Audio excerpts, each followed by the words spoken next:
Assalamualaikum warahmatullahi wabarakatuh. Perkenalkan, kami dari kelompok 3 dengan saya Yazi Amirul Alfikri, NPM C102000069 bersama rekan saya yaitu Arneta Eka Pratiwi dengan NPM C10-200-204. Asna Sofia dengan NPM C102000052. Dengan Siti Mustika dengan NPM C10200055. di sini kami akan mereview materi pertemuan 1 sampai pertemuan 12. Dimulai oleh rekan saya, silahkan. Materi yang pertama ada akuntansi dan standar akuntansi keuangan. Yang pertama yaitu pentingnya standar akuntansi. Pentingnya peran akuntansi dalam kehidupan yaitu sebab pada kehidupan sehari-hari sering terjadi transaksi jual beli atau pinjam meminjam. Jadi akuntansi berperan agar memudahkan kita jika ingin melakukan atau membuat dan menyusun bukti-bukti transaksi yang kita punya. Tujuannya agar kita lebih mengetahui uang yang didapat dan dikeluarkan untuk apa. Yang kedua, ada penjelasan akuntansi sebagai sistem. Mengapa akuntansi bisa dikatakan sebagai sistem? Karena di sana disebutkan bahwa bukti-bukti transaksi harus disimpan untuk kepentingan pencatatan dan pembuatan laporan keuangan yang mudah dipahami pada akhir periode. Jadi sudah jelas bahwa akuntansi di sini adalah sistem untuk memudahkan manajemen dalam mengevaluasi dalam mengendalikan strategi yang ditetapkan di bisnisnya. Dan kenapa akuntansi dikaitkan dengan sebuah sistem? Karena dalam proses pembuatan laporan keuangan akuntansi itu harus melalui tahapan-tahapan yang detail dan bertahap. Dari mulai jurnal umum hingga membuat laporan keuangan. Dan jika pada tahapan yang kita lakukan tidak sesuai, maka hasil laporan keuangannya pun tidak akan relevan atau tidak sesuai dengan kenyataannya. Materi selanjutnya yaitu kerangka dasar.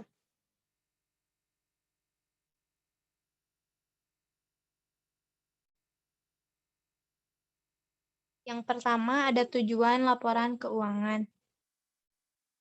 Tujuan laporan keuangan yaitu untuk menggambarkan kondisi yang ada di perusahaan, baik di aset, kewajiban, income, dan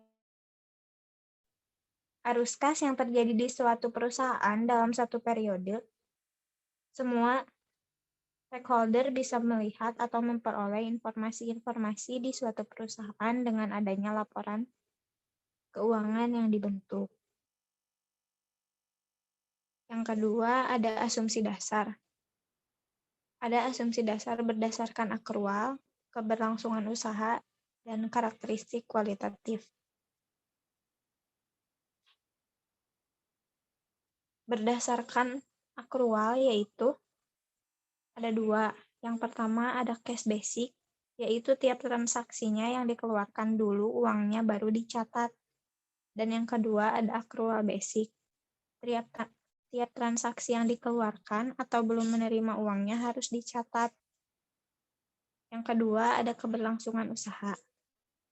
Ketika perusahaan membuat laporan keuangan, otomatis perusahaan menyajikan informasi yang terkait dengan stakeholder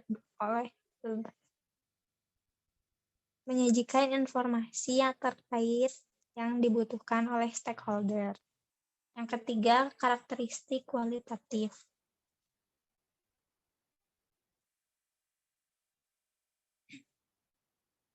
Dalam karakteristik kualitatif, yang pertama yaitu ada dapat dipahami. Dapat dipahami yaitu jika ada agregasi dan klasifikasi, dan juga kemampuan membaca.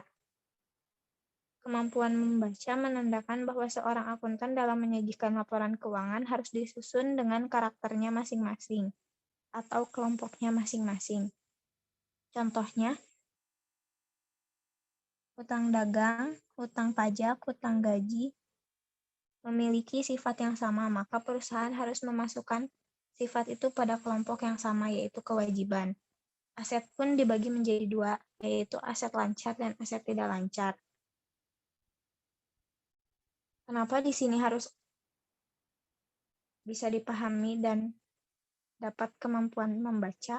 Karena tidak semua orang dapat membaca laporan keuangan, hanya orang-orang yang memiliki dasar akuntansi.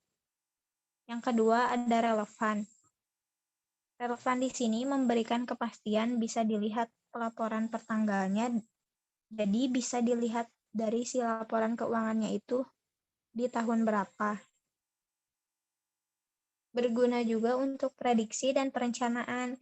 Ketika perusahaan membuat laporan keuangan, ada beberapa tidak boleh menyajikan hanya satu periode pelaporan saja. Minimal perusahaan harus membuat laporan 2 periode, supaya pembaca bisa membandingkan bagaimana perkembangannya selama 2 periode tersebut. Geser.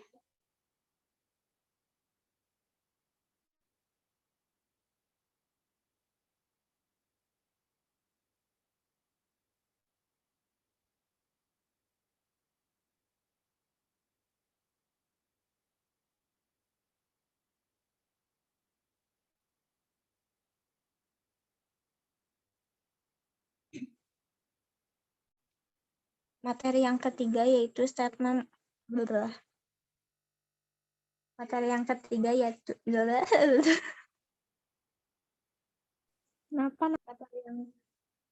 Materi yang ketiga yaitu Statement of Comprehensive Income dan Statement of Change in Equity.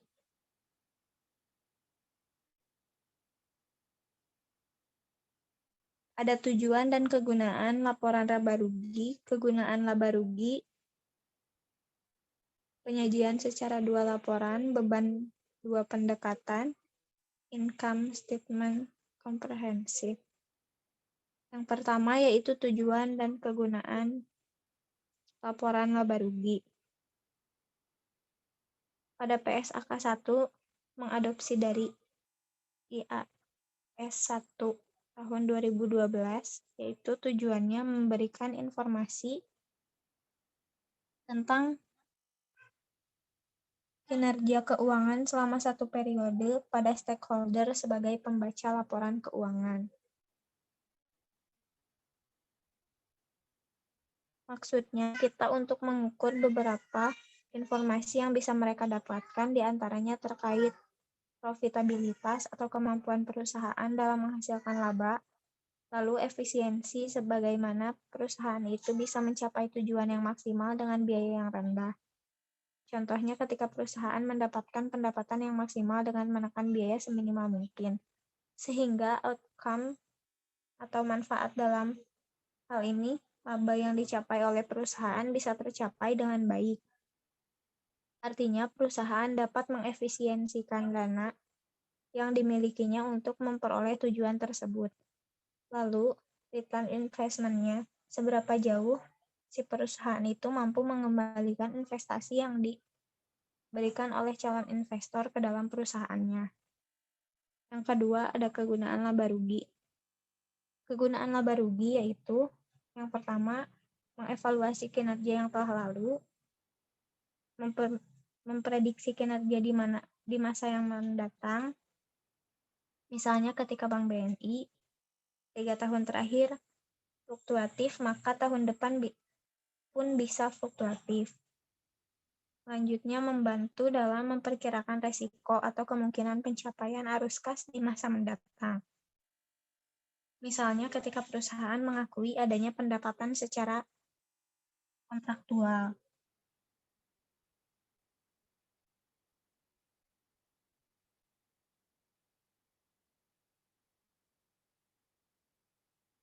Bentuk 2 laporan.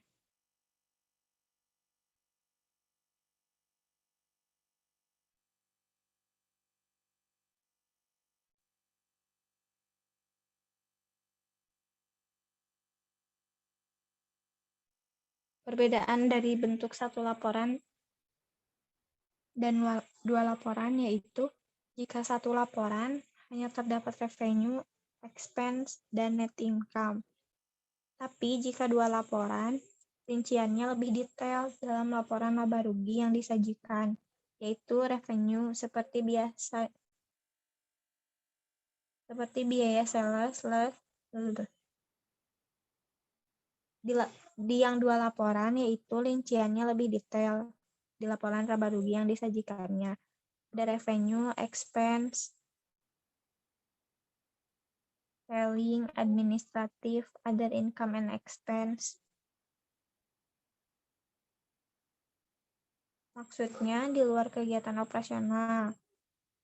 Ih, bentar dong, ini disebutin itunya aja ya, poinnya doang, nggak apa-apa. Dibentuk dua laporan, rinciannya lebih detail daripada laporan laba rugi yang disajikan, yaitu ada revenue, expense, selling, administrative, other income and expense, dividen, dan dividen revenue.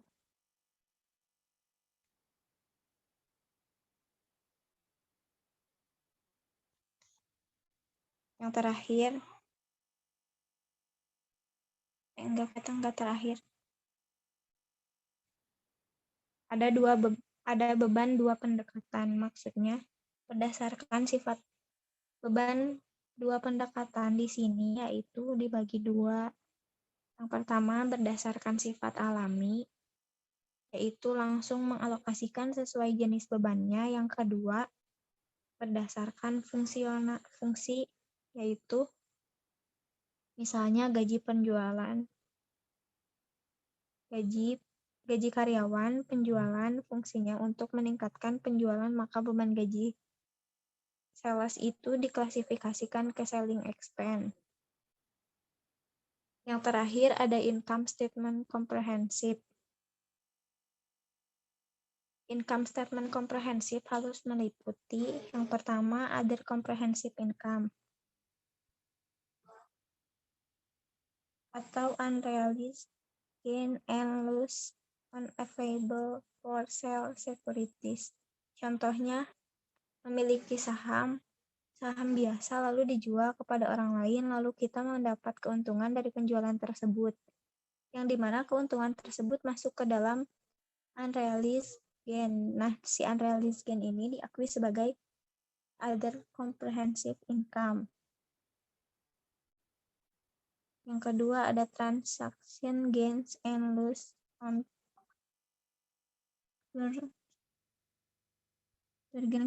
currently. Contohnya memiliki mata uang asing.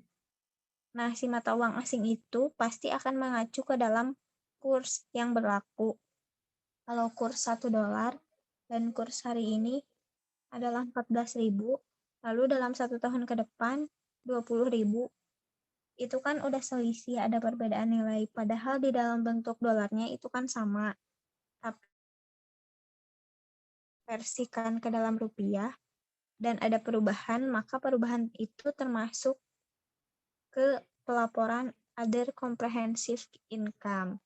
Materi selanjutnya dilanjutkan oleh rekan saya.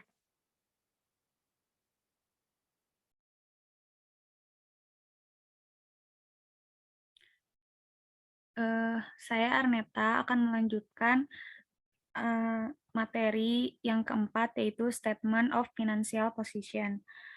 Yang pertama ada 6 laporan. Di Statement of Financial Position ini ada 6 laporan. Yang pertama, laporan laba rugi, laporan laba ditahan, laporan posisi keuangan, laporan arus kas, catatan atas laporan keuangan komparatif.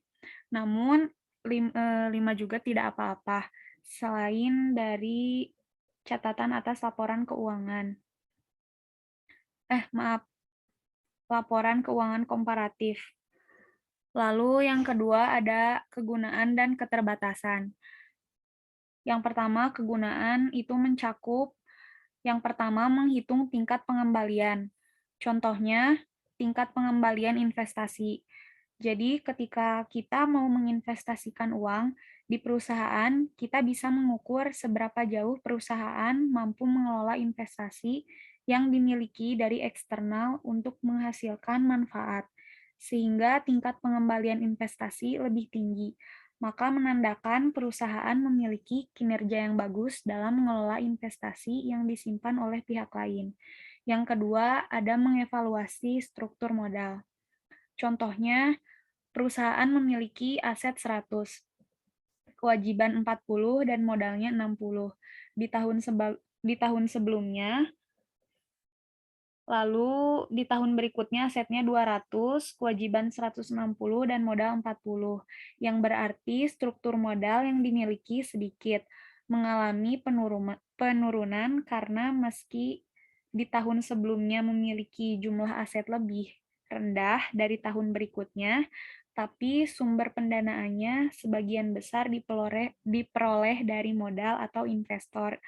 Itu lebih aman daripada perusahaan mendanai asetnya dari hutang, seperti di tahun berikutnya. Lalu yang ketiga, menilai risiko dan arus kas masa depan. Melihat seperti di contoh evaluasi struktur modal, kalau jumlah aset tinggi dari periode sebelumnya, tapi kita lihat posisi kas yang dimiliki perusahaannya, gimana, apa sih yang ngomong apa sih? Melihat seperti yang evaluasi struktur modal, kalau jumlah asetnya tinggi dari periode sebelumnya, tapi kita lihat posisi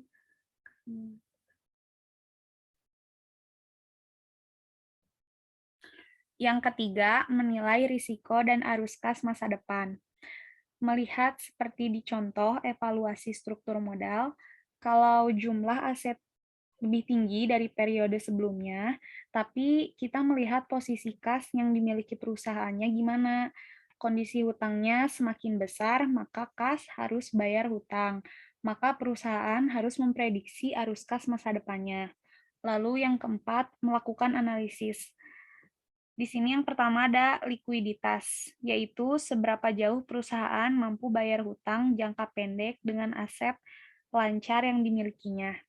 Lalu yang kedua, solvabilitas, yaitu kinerjanya tidak bisa dilihat dari laba rugi, tapi laporan posisi keuangan untuk bayar hutangnya. Yang ketiga, fleksibilitas. Lalu, di keterbatasan, mencakup yang pertama, aset dan kewajiban diukur menggunakan data historis, yaitu data yang berasal dari harga perolehan yang dulu kita peroleh sehingga nilai yang tercantumnya itu tidak real sesuai dengan harga wajar pada tanggal pelaporan.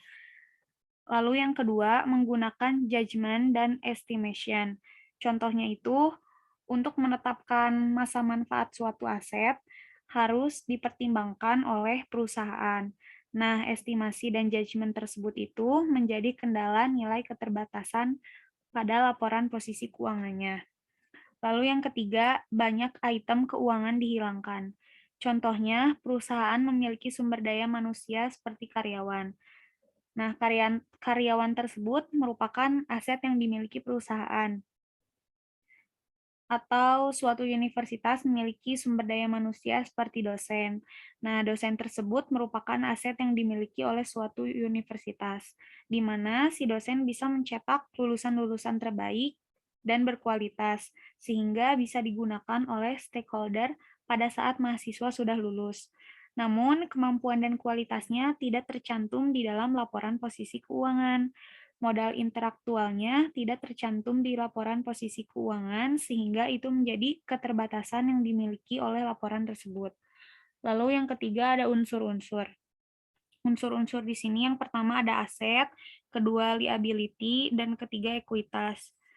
Lalu klasifikasi. Di PSAK 1 mewajibkan menyajikan aset lancar dan tidak lancar, serta liabilitas jangka pendek dan panjang sebagai klasifikasi terpisah dalam laporan posisi keuangan. Lalu materi yang kelima yaitu statement of cash flow atau laporan arus kas.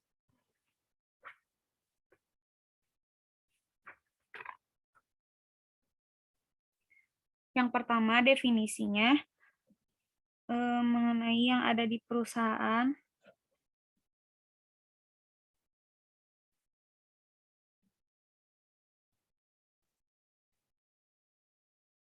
Materi yang kelima yaitu Statement of Cash Flow atau laporan arus kas. Yang pertama ada definisi mengenai yang ada di perusahaan terkait dengan arus kas keluar dan arus kas masuk yang terjadi dari suatu entitas, tidak hanya perusahaan, tetapi seperti sekolah, yayasan, pesantren, bisa menggunakan laporan arus kas untuk mengecek bagaimana perkembangan yang terjadi di entitas tersebut. Lalu yang kedua, penyajian laporan arus kas. Penyajiannya di sini ada dua metode. Yang pertama, metode langsung, yaitu berkaitan dengan penerimaan dan pengeluaran kas secara langsung pelaporannya. Yang kedua, metode tidak langsung, yaitu harus menyesuaikan dahulu dengan transaksi-transaksi yang ada di laporan laba rugi. Sehingga perbedaan yang lebih menonjol jika di metode langsung itu, kita tidak melaporkan laba bersih di arus kas operasinya, tetapi kalau di metode tidak langsung melaporkan laba bersih di arus kas operasinya. Lalu yang ketiga, 3 komponen utama dalam arus kas. Yang pertama ada operating. Di operating, semua transaksi yang berkaitan dengan transaksi yang ada di laba rugi, seperti pendapatan, beban, laba, semuanya dimasukkan ke aktivitas operasi, karena laba rugi menggambarkan kegiatan operasional perusahaannya. Yang kedua, current liabilities atau kewajiban jangka pendek atau kewajiban lancar, yang dimana jangka kewajibannya kurang dari 1 tahun, seperti hutang dagang dan hutang pajak. Yang kedua ada investasi. Semua transaksi yang berkaitan dengan cash inflow atau outflow non-current asset, maka masuknya ke dalam aktivitas investasi. Maka kita bisa melihat apa saja yang masuk ke non-current asset itu dari laporan posisi keuangan. Atau kita bisa menganalisis jangka waktunya berapa lama. Lalu yang ketiga, ada financing atau pendanaan. Ketika terjadi transaksi yang menyebabkan adanya inflow atau outflow yang berasal dari non-current liabilities dan equity, maka kita klasifikannya ke dalam aktivitas financing. Contohnya non-current liabilities, yaitu imbalan karyawan. Jika karyawan sudah habis, maka kerjanya akan diberi pesangon dari perusahaan. Nah, itu masuk ke kewajiban jangka panjang. Maka masuknya ke financing.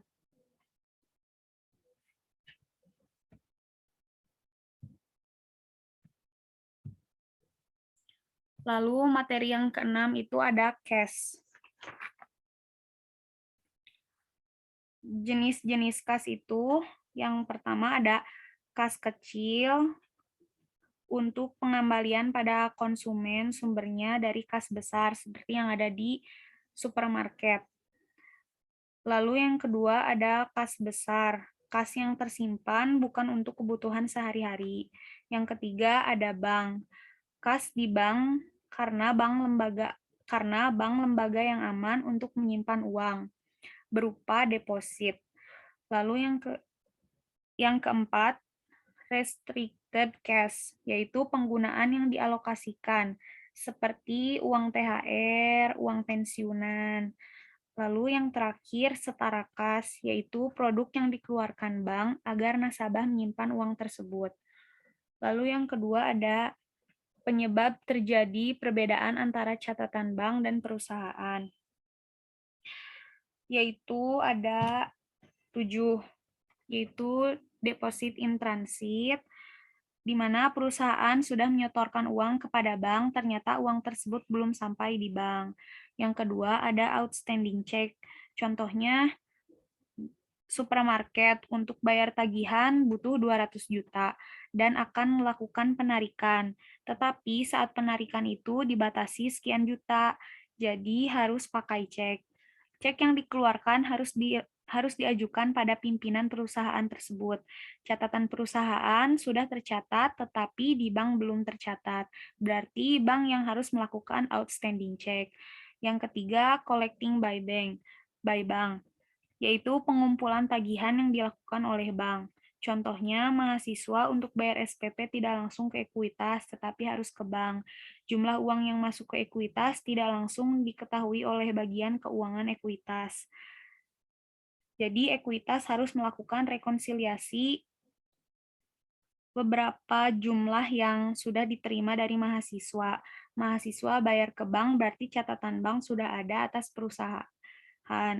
perusahaan, tetapi perusahaan belum mencatat collecting by bank. Lalu yang keempat, NSP atau cek kosong. Contohnya, PT ABC melakukan penjualan kredit pada Andi. Untuk melunasi utangnya, Andi mengeluarkan cek 20 juta karena tidak bawa uang tunai. Saat PT ABC akan mencairkan ke bank, ternyata saldo Andi 19 juta. Sehingga saat PT ABC sudah mencatat penerimaan kas, maka tidak jadi dan harus mengurangi kembali karena uangnya tidak cair. Jadi entitas yang melakukan rekonsiliasi. Yang kelima ada administrasi bank, contohnya ketika kita menabung di bank akan dibebankan biaya oleh bank dengan jumlahnya yang tidak diketahui. Berarti yang mencatat rekonsiliasi adalah entitas sifatnya mengurangi.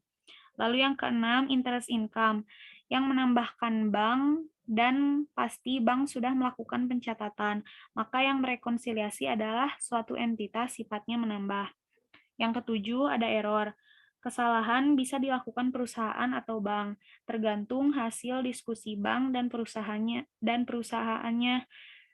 Pengaruhnya juga bisa bertambah atau berkurang. Lalu yang ketiga ada dua jenis pencatatan rekonsiliasi.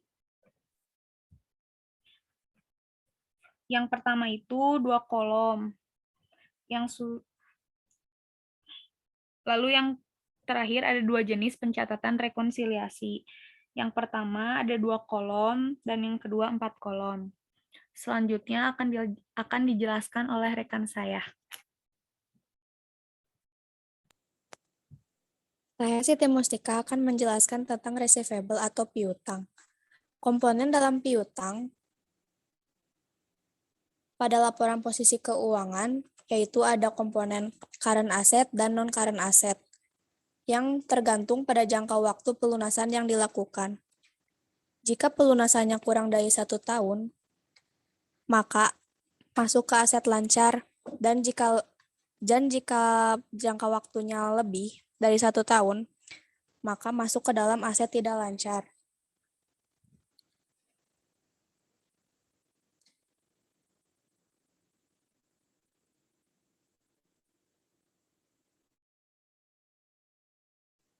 Dan yang kedua, ada potongan yang harus dipertimbangkan. Pada pengakuan awal berdasarkan harga jual dan potongan penjualan itu harus dipertimbangkan. Ada 2 jenis potongan penjualan yang harus dipertimbangkan, yaitu ada trade discount dan cash discount. Lalu ada penurunan nilai. Penurunan nilai menurut PSAK 50 dan PSAK 55 tentang instrumen keuangan yang di mana piutang itu harus dinilai penurunan penilaiannya. Dan penurunan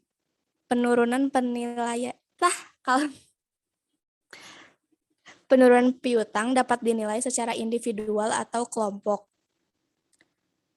Ada ketentuan umum penurunan nilai, yaitu aset keuangan atau kelompok aset keuangan yang mengalami penurunan apabila nilai tercatat atau biaya perolehan diamortisasi lebih besar dari nilai yang diperoleh kembali. Dan yang kedua, terdapat bukti objek penurunan nilai, antara lain kesulitan keuangan yang signifikan, pelanggaran kontrak, adanya restrukturisasi, pilot, hilangnya pasar aktif, dan kemungkinan besar mengalami kebangkrutan. Kela tidak jelas.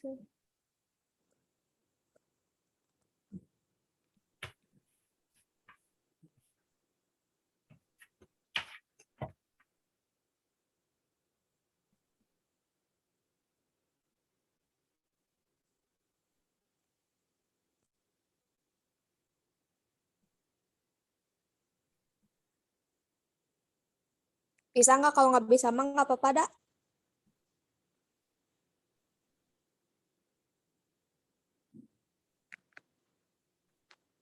Bisa, bisa.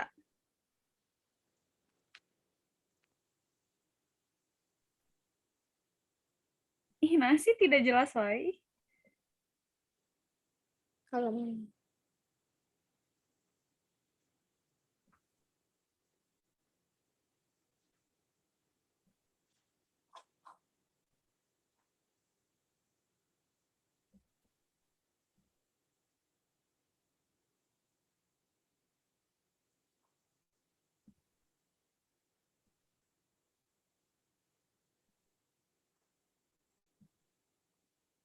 bisa dah, ini aku udah. Cok tuh. Bisa. Itu dikirim. Enggak, udah gak jelas, woy. Alam.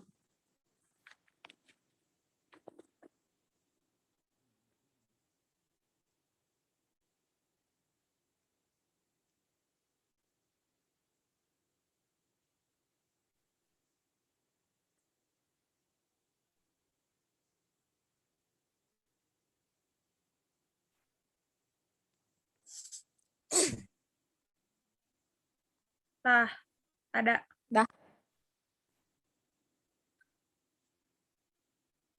Jelas gak? Jelas tapi tengarti. Itu tuh, TIO, metode 1 tuh jelasin, yaitu, baca we PD-nya.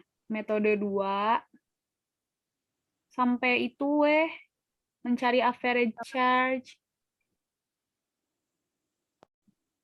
Oh ya udah tuh. Tadi apa sih? Oh ini. Dan ada metode untuk menghitung piutang, yaitu metode 1 menggunakan roll rate method, yaitu mengakui akumulasi tingkat bunga dari pasar dari piut. Ih ini apa kalem? Nggak jadian lagi weh. Dan yang selanjutnya ada metode untuk menghitung piutang, yaitu ada metode 1, yaitu roll rate method, di mana dia mengakui akumulasi tingkat bunga pasar dari piutang tersebut. Masih ada contoh tahun 2019 tadi, Andi beli barang pada Budi 10 juta, jangka waktu pelunasan sampai akhir tahun 2019, namun sampai jatuh tempo tidak ada pelunasan dari si Andi. Dan metode 2 ada average charge method. Cara menghitungnya, total penurunan nilai sama dengan penurunan yang dihapuskan dikurang dengan piutang yang dipulihkan. Rata-rata piutangnya, piutang tahun 1 ditambah piutang tahun 2 dibagi 2. Cara menghitung penurunan nilai atau charge, yaitu total penurunan nilai dibagi rata-rata piutang. Cara mencari average charge-nya, total charge dibagi banyak data. Dan yang selanjutnya, perusahaan memberikan Wessel Promise. Perusahaan dapat memberikan Wessel Promise untuk sebagai jaminan. Wessel Promise itu adalah janji tertulis untuk membayar sejumlah uang atas permintaan atau pada suatu waktu tertentu. Wessel Promise biasanya digunakan untuk ketika seseorang dan perusahaan memberi atau menerima pinjaman uang. Yang kedua, ketika jumlah transaksi dan periode pemberian kredit melebihi batas normal. Dan yang terakhir, sebagai pembayaran atas piutang usaha. Materi selanjutnya ada inventory. Inventory. Kalem. Jangan bilang gak kekirim. Kenapa sih? Gak bener. Tadi teh udah ngirim. Ih, bete. Bentar guys. Anjir, ini lama banget ngeditnya.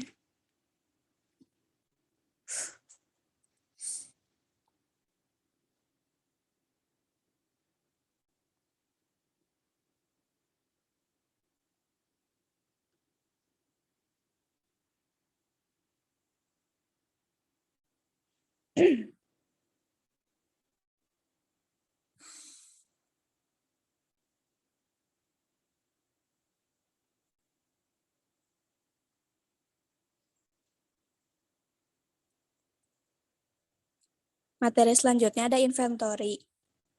Inventory menurut PSAK 14 yaitu persediaan adalah aset yang dimana tersedia untuk dijual dalam kegiatan usaha normal. Yang kedua, dalam proses produksi untuk penjualan tersebut. Yang ketiga, dalam bentuk bahan atau perlengkapan atau supplies untuk digunakan dalam proses produksi atau pemberian jasa. Yang kedua, inventory perusahaan dagang, yaitu dia menyediakan persediaan barang. Yang selanjutnya, perusahaan manufaktur. Perusahaan manufaktur menyediakan persediaan barang jadi, persediaan barang dalam proses, dan persediaan bahan baku. Permasalahan-permasalahan yang berkaitan dengan persediaan, yaitu ada metode penentuan kuantitas, metode penilaian persediaan. Yang metode penilaian persediaan itu ada metode perpetual dan periodik. Selanjutnya, ada metode pencatatan asumsi arus biaya. Asumsi arus biaya yaitu ada identifikasi khusus atau specific identification. Yang kedua ada rata-rata atau average. Yang ketiga ada masuk pertama, keluar pertama atau FIFO. Yang keempat ada masuk terakhir, keluar pertama atau LIFO. Yang terakhir ada NRV dan LCNRV.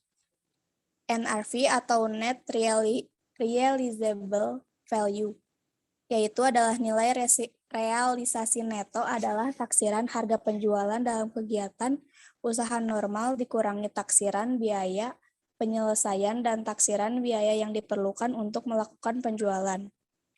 Dan yang terakhir, ada LCNRV, Lower of Cost or Net Realizable Value, yaitu adalah nilai terendah antara biaya dengan nilai realisasi neto, yang sesuai dengan PSAK 14. Selanjutnya akan dibacakan oleh Yazi Amirul. Saya Yazi Amirul Alfikri akan melanjutkan materi. Yang pertama ada fixed asset, di mana di dalamnya terdapat karakteristik. Karakteristik ini pertama ada aset berwujud, yang kedua dimiliki untuk digunakan dalam produksi dan untuk dijual. Yang ketiga bisa digunakan dalam waktu yang panjang. Kedua, ada perbedaan model biaya dan revaluasi. Apa sih model biaya? Model biaya ini adalah merupakan aset tetap yang dicatat sebesar biaya perolehan yang dikurangi dengan akumulasi penyusutan dan akumulasi rugi penurunan nilai. Lalu ada revaluasi. Revaluasi ini adalah pencatatan yang berdasarkan pada nilai wajar di tunggal revaluasi yang dikurangi akumulasi penyusutan dan akumulasi rugi penurunan nilai yang terjadi setelah tanggal revaluasi. Pengakuan dan pengukuran awal.